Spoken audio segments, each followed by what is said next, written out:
This happened to me in October of 2022, when I took a house-sitting job outside Brattleboro, Vermont. At the time, I was doing freelance graphic design and picking up odd jobs through local community boards to make rent.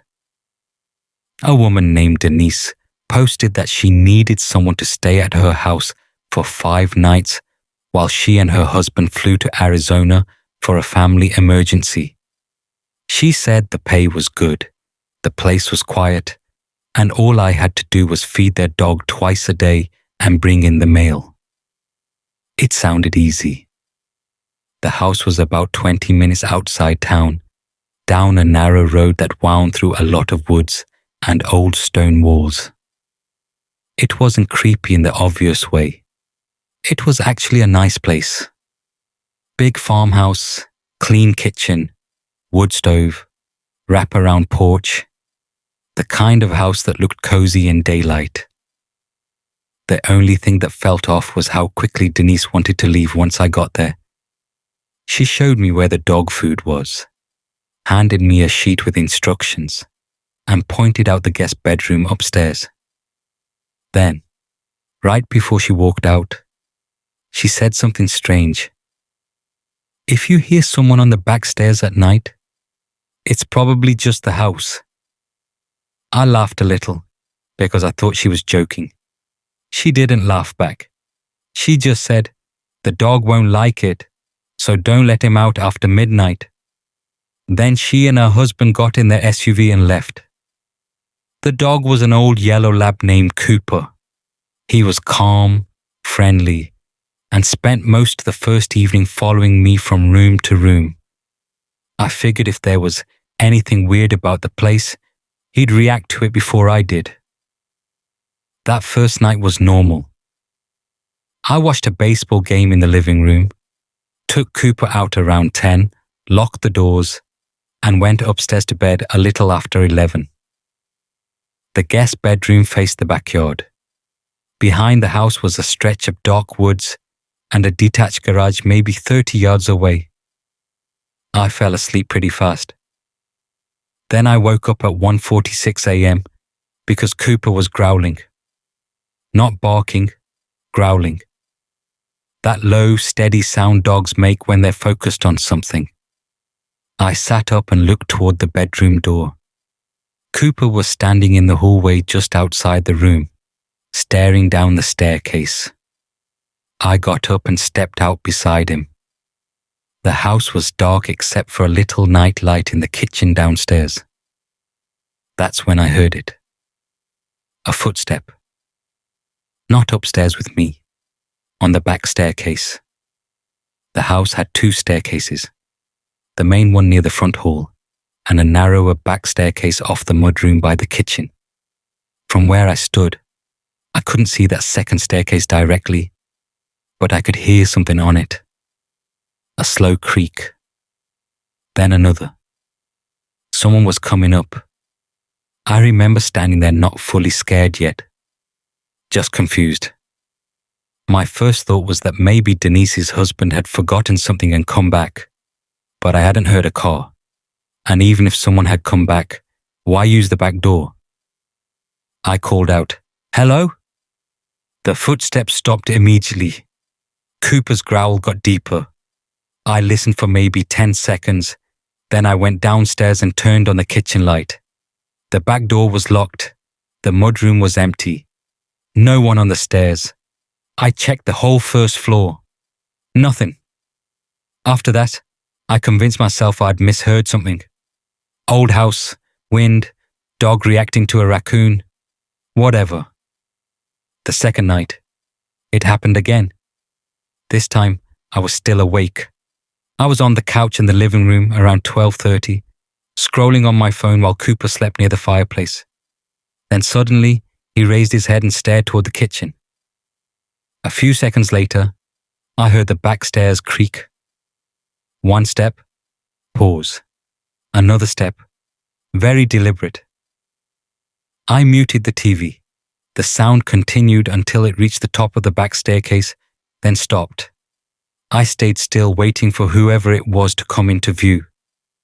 Nothing did. Cooper stood up now and barked once, sharp and loud. Then from somewhere just beyond the kitchen, I heard 3 knocks. Not on the front door, not on the back door. 3 knocks on wood from inside the house.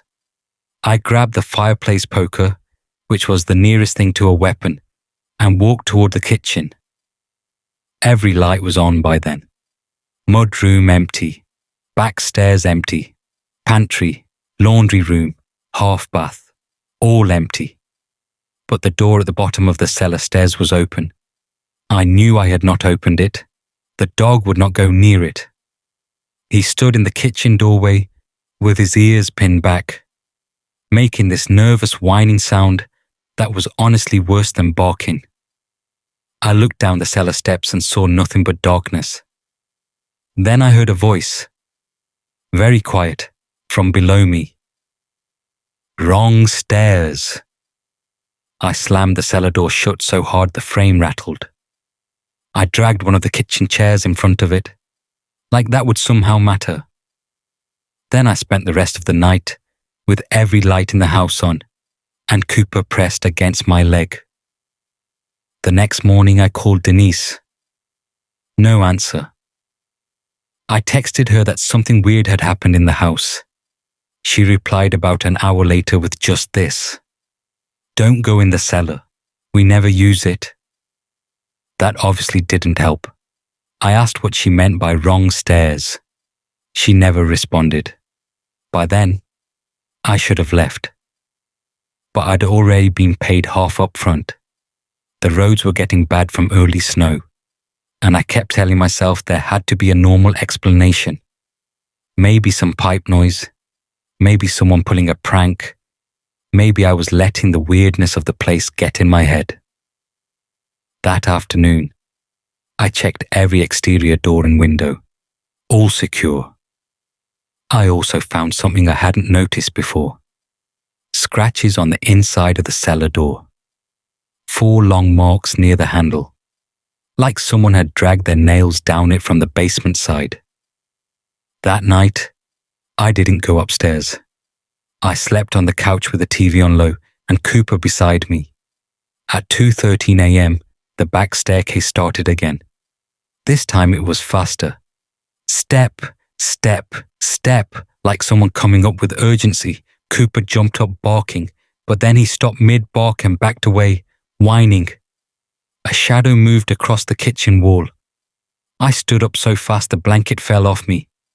Someone was there. Not clearly visible, but enough that I knew it wasn't my imagination. A tall shape at the edge of the kitchen doorway, where the back staircase opened into the hall. I shouted, "Who's there?" It didn't answer. It just stayed there. Then, in a voice that sounded almost conversational, it said, "She said not to use the front stairs anymore."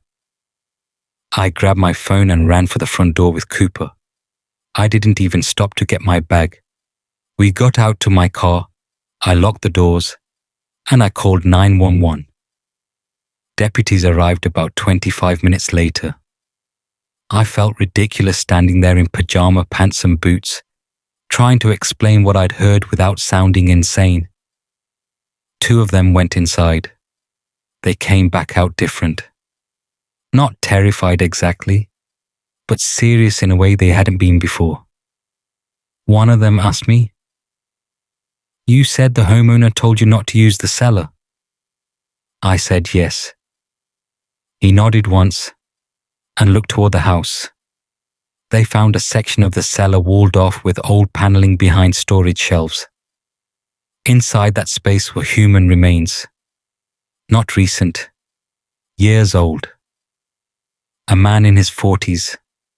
According to what I later read in the local paper, Denise's first husband. Apparently he had gone missing almost a decade earlier. She told people he'd left her and moved out west. What the police believed was that he'd been killed in the house and hidden in the cellar, and that over time she'd built storage around the wall to cover it. Denise and her current husband were arrested in Arizona 2 days later, I only spoke to investigators once after that. They asked if I'd heard anything specific, if Denise had ever mentioned her first husband, if I'd been in the basement before the deputies arrived. I told them the truth. No. The part I left out was the voice. Because no matter how real it sounded, I knew how it would come across. I moved back to Massachusetts a month later, but I still think about one detail from that night. When the deputies searched the house, they told me all the doors were locked from the inside, except the cellar door. That was standing open. And to this day, I still don't like hearing footsteps on wooden stairs after midnight. Story 2. I started getting calls from a motel room that was empty. This happened in 2019 when I worked the front desk at a motel outside Amarillo, Texas. It was one of those places right off I-40 that mostly got truckers, road trippers, and people too tired to keep driving. Nothing fancy. Just 2 rows of rooms, a vending machine area, a small office, and a manager's apartment in the back. I worked the overnight shift 3 nights a week because the pay was slightly better, and I didn't mind being up late. Most nights were boring. Check a couple of people in, refill the coffee, deal with someone locked out of their room, then sit there watching whatever reruns were on until sunrise. The weird stuff started with room 12.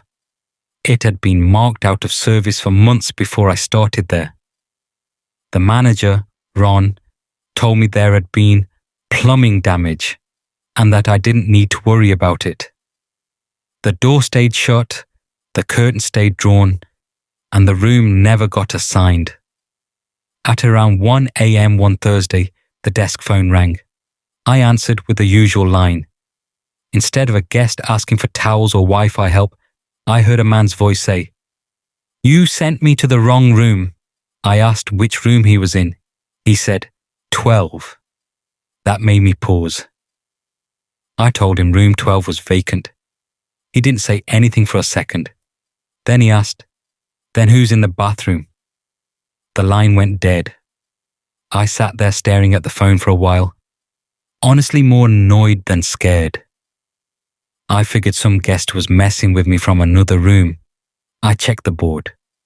Nobody named in room 12 because, obviously, nobody was supposed to be there. I considered calling Ron, but it felt stupid. So I grabbed the master key and went to check it myself. The parking lot was quiet. A couple trucks idling, neon vacancy sign buzzing, that dry West Texas wind carrying dirt across the asphalt. Room 12 was at the far end of the second row. The door was shut. No lights visible through the curtains. I knocked and announced myself. No answer. I unlocked the door and stepped inside. Dark room, bed stripped, bathroom door open, no shower curtain, no signs anyone had been in there at all. The place smelled stale, like it hadn't been aired out in months. I locked it again and went back to the office. About 20 minutes later, the phone rang again. Same voice. This time it sounded shakier. He said, "You need to tell her I'm leaving."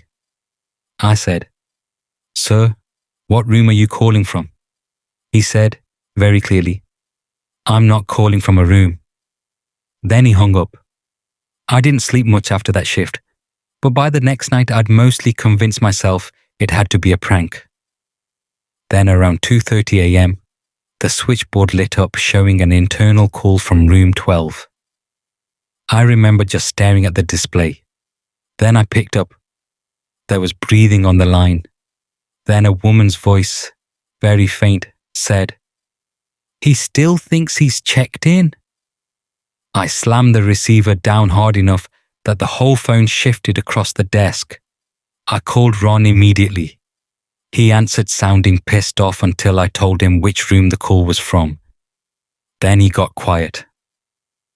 A few seconds later he said, "Don't answer if it rings again." That was not the response I wanted, I asked what was going on with room 12. He told me he'd explain when he got there.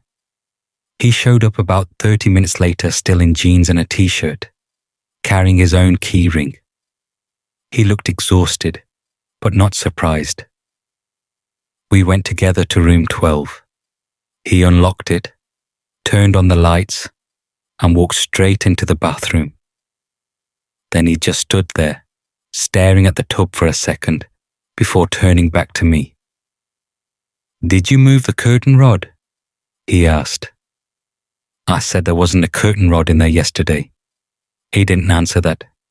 Instead, he said, "A woman died in this room before you started here. Apparently, around 6 months earlier, a man checked in with his wife. Sometime during the night, other guests heard shouting. By morning, the husband was gone, and the wife was found dead in the bathtub. Officially, it was ruled a suicide.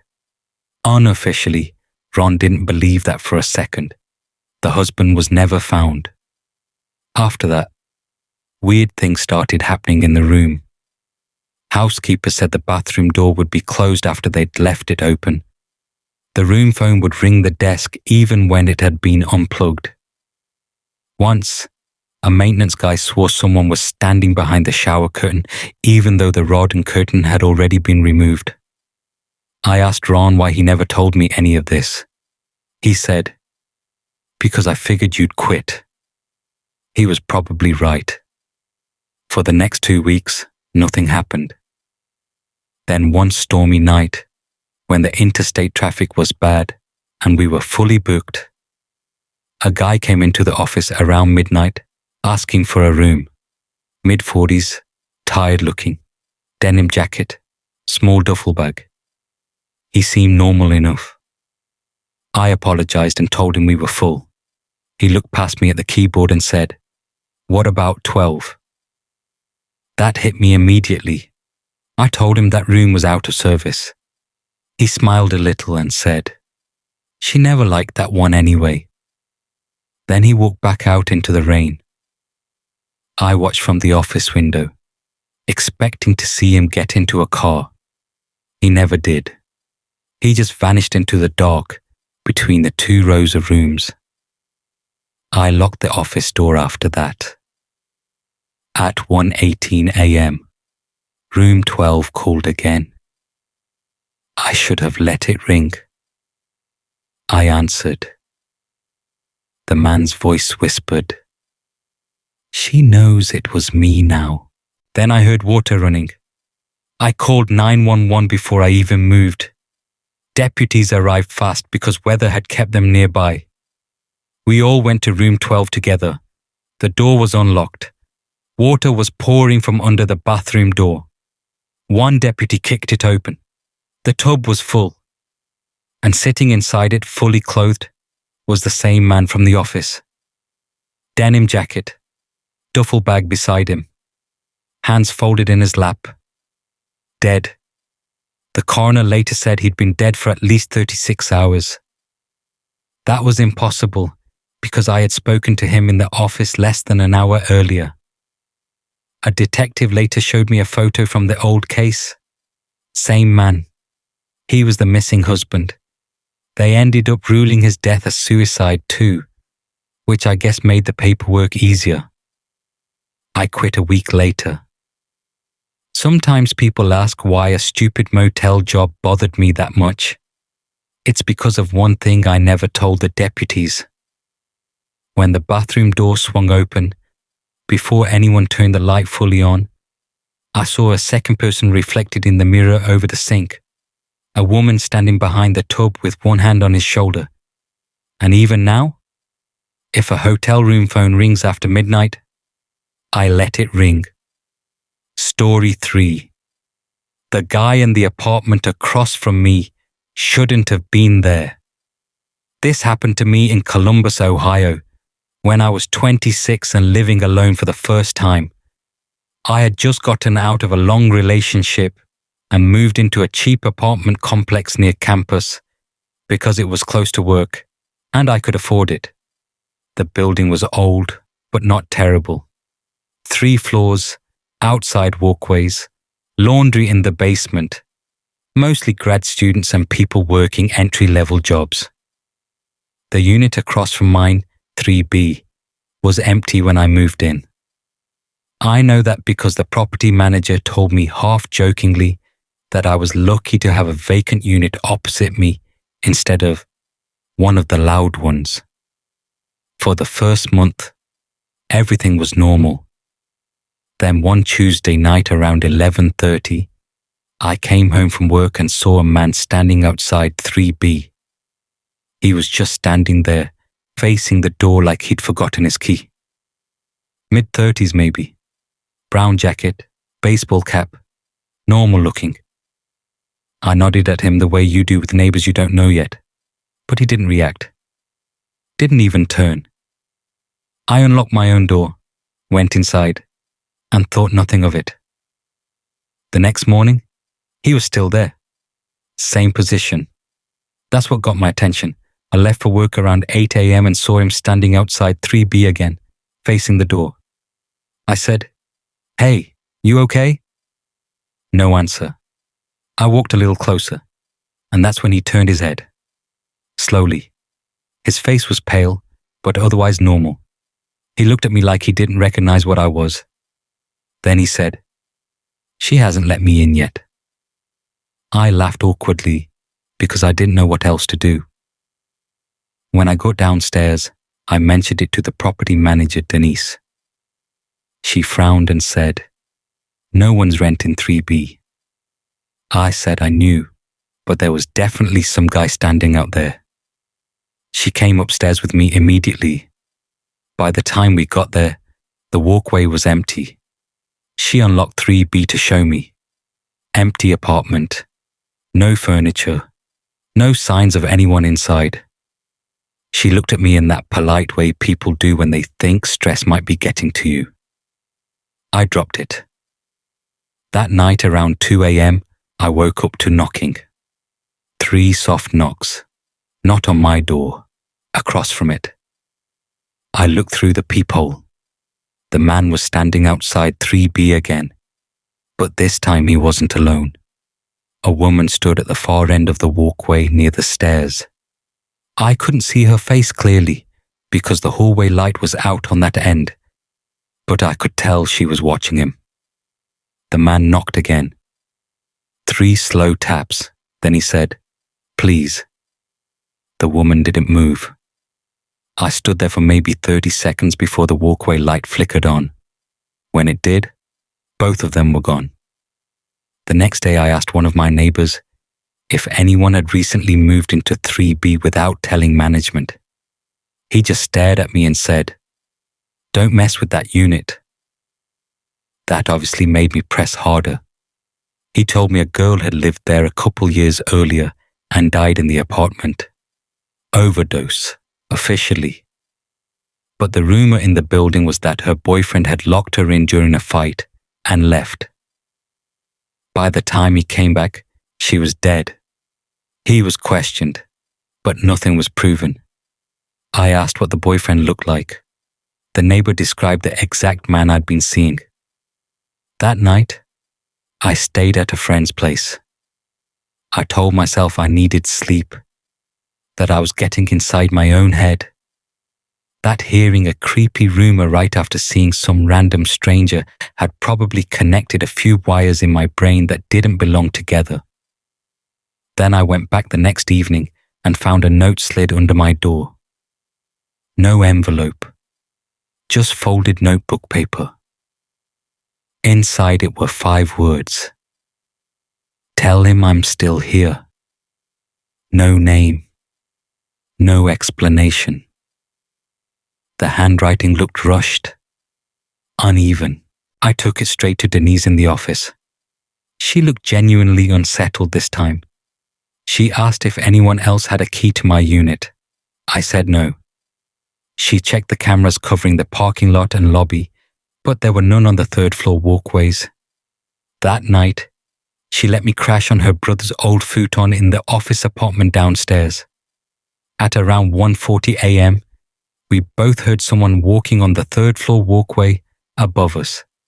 Back and forth, slow footsteps, then stopping, then starting again. Denise looked at me and said, "Stay here." She grabbed the master key and went up. I followed anyway, a few steps behind. When we reached the third floor, the walkway was empty, but 3B's door was open. That was impossible. Denise always kept it dead-bolted. She stepped inside first and turned on the lights. The apartment was empty except for one thing. Written on the living room wall in black marker were the words, "She won't open it." Denise swore and backed out immediately. She said she was calling the police. While she was on the phone, I looked down the walkway toward my unit. The man was standing outside my door. Not 3B, my door. He looked at me with this exhausted, desperate expression and said, "Then maybe she moved." I froze. Then from inside my apartment, I heard a woman laugh. Just once. Quiet, but clear. The man's face changed completely when he heard it. He looked terrified. He backed away from my door and said, "No." My apartment door opened inward by itself. I'm not exaggerating when I say the air on the whole walkway changed. It felt colder instantly. The woman stepped out. She looked young, maybe mid-20s, dark hair, bare feet, oversized t-shirt. Totally ordinary except for how still she was. She looked at the man first, then at me. Then she smiled. Not wide, not dramatic. Just enough to make it obvious neither of us mattered to her. The man started backing toward the stairs. She said, "You don't get to leave again." Then all the lights on the walkway went out. I heard Denise yelling from behind me, then running footsteps, then one heavy crash from the stairwell. When the emergency lights kicked on, the walkway was empty. The stairwell door was hanging open. Police searched the whole building. They found no one. But down at the base of the stairs, they found an old baseball cap and a brown jacket, folded neatly on the landing, like someone had taken them off and set them there. There was no body, no sign of forced entry to my unit, no explanation for the writing on the wall. A week later, Denise told me she was terminating my lease without penalty because, in her words, "Something about this isn't right." I moved out that weekend. Months later, out of morbid curiosity, I searched local court records and old news articles. The boyfriend in the overdose case had died in a car accident almost a year before I moved into the building, which means whoever I saw outside 3B every night wasn't him. Or maybe it was. I don't know. What I do know is that ever since then, if I hear knocking in an apartment hallway late at night, I never assume it's for me, because sometimes it's for someone who still thinks the door is going to open.